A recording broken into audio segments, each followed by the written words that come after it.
All right, y'all. So real quick, I was talking to my buddy just now. We're talking about like forgiving and forgetting. Like, how, can you forgive somebody? Should you forgive and forget? That was the question we was discussing. And he was like, he could forgive somebody, but he can't forget. And I was agreeing with him for a second. Then I started thinking about it, and I disagreed. I believe you're supposed to forgive and forget. So he was like, well, if you forgive and you forget, then you're about to make the same mistakes or blah, blah, blah. Or you'll get snaked and, betrayed or whatever again. But I said, nah, I don't think so. Because here's the thing. Here's why I changed my opinion. Because I was in agreement with him, like, yeah, you should forgive, but you should never forget. But I had to modify it a little bit. So here's my modification we was just discussing. I'm like, if you forgive somebody for whatever the wrong is, the act that they did, but you hold on to the memory of it, that's immortalizing the memory. You know what I'm saying? Like, you're immortalizing the memory. You're setting up a legacy for that person. Because that person did an act 5 years, 2 years, 5 days, 5 minutes, whatever. The person did the act some time ago, and you hold on to memory. That's like setting up you're commemorating that person. You know what I'm saying? You're setting up some kind of statue for that person and a legacy, in memory of, right? Of whatever they did. You put up a in memory of whatever the act is in your mind. So you're immortalizing and leaving the person a legacy for whatever they did. That's what, to me, saying you forgive somebody but you don't forget what they did. I'll forgive you, but I don't forget what you did. If you don't forget it, but you forgive them, again, so I accept your apology. I forgive you. I extend grace and leniency and mercy to you. But I'm going to immortalize the act that you've done to me in my mind forever. I'm going to keep you alive, keep the memory of the act alive in my mind. That spiritually makes no sense. And that's why I changed my opinion, because I started to think about it.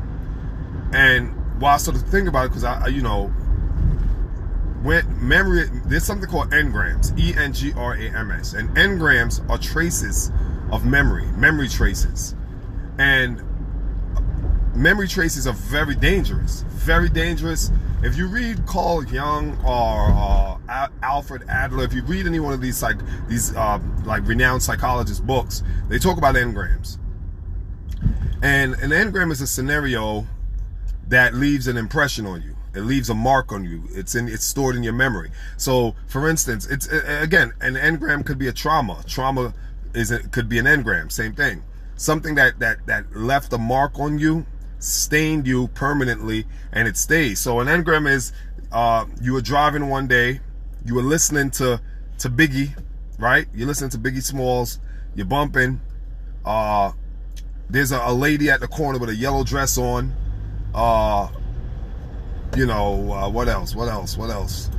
Some construction workers was going on. So there's construction work going on as well while you're driving on the road, and you have an accident. And this happened, right? You have a car accident, whatever. You have a car accident.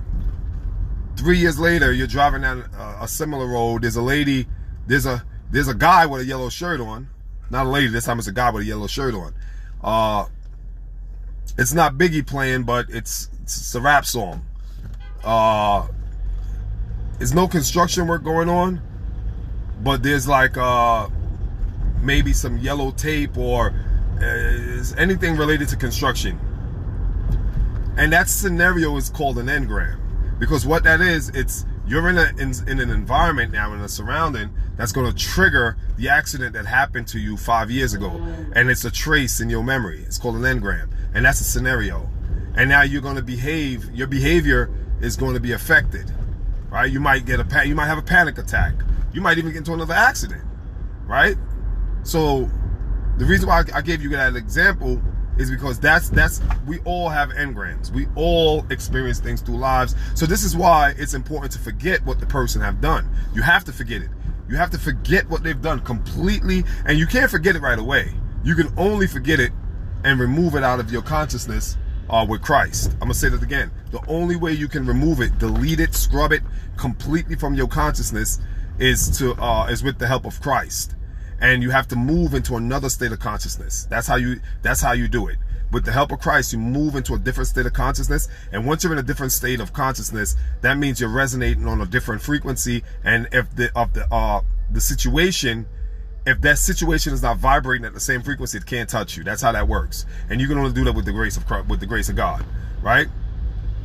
So this is why I've learned you have to forget what people do, because you don't want to keep creating that scenario by means of the engrams. I'll just give you an example of an engram. Trace memories. You don't want to keep their memory of what they did. You don't want to keep their memory alive in no way, shape, or form, because it's going to imprint, which is an engram. It's already imprinted. It's just going to trigger you, right? It's going to create what they call a complex in you. You're gonna, by keeping the memory alive of what the person did, the betrayal, whatever, the backstab, you're going to always recreate and reimagine that situation. And even though it happened 5 years ago, in the 3D world, which means the external world, within your internal world, it's happening in that very moment. By keeping the memory alive of what they did, by not forgetting, it might be 3-4 years gone in the 3D world, which means in your objective outside world, but it's very much present in the moment of your memory. It's very much present. It's happening right now, literally, even though it was 5 years ago. And it's having the same impact on your psyche and creating complexes in you, and all other kind of dysfunctions, right? So this is why it's important that you get rid of it, get rid of the memory. So you forgive and you forget. Now, here's what I'm going to explain to you. Here's what you don't. If there must be any memory, this is what I would say. There's something called polarity. So that means every evil act. All right, my bad. So there's something called polarity. Polarity says that everything comes in pairs of twos. And polarity, duality, right? Polarity, everything comes in a pairs of two. It's called polarity, duality, twos, and polarity, two opposites, right? Everything. So whatever the act is that they did to betray you, whatever the evil is, if polarity, the law of polarity stands, that means if an act of evil is done, on the opposite end of that evil is good, because it's the law of polarity. Everything comes in twos. So there's never just one thing. There's always two.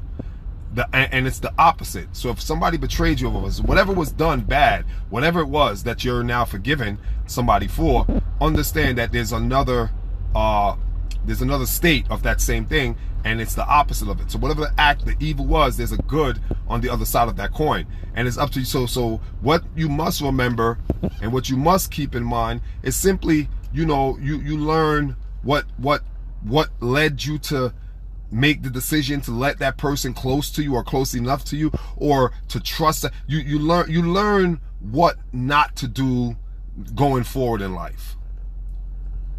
Right? You don't remember what they did. You just remember the steps that led you there.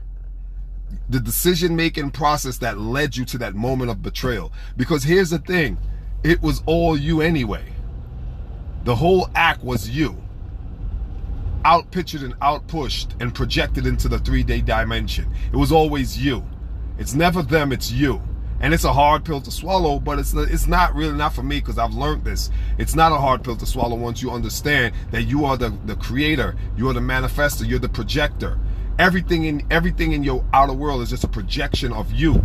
Everything that the backstab and the betrayal, it's something inside. It's the world telling you need to pay attention and identify something in you that you need to change, revolutionize. Because if you don't, you're going to keep drawing and experiencing those same experiences in your lifespan.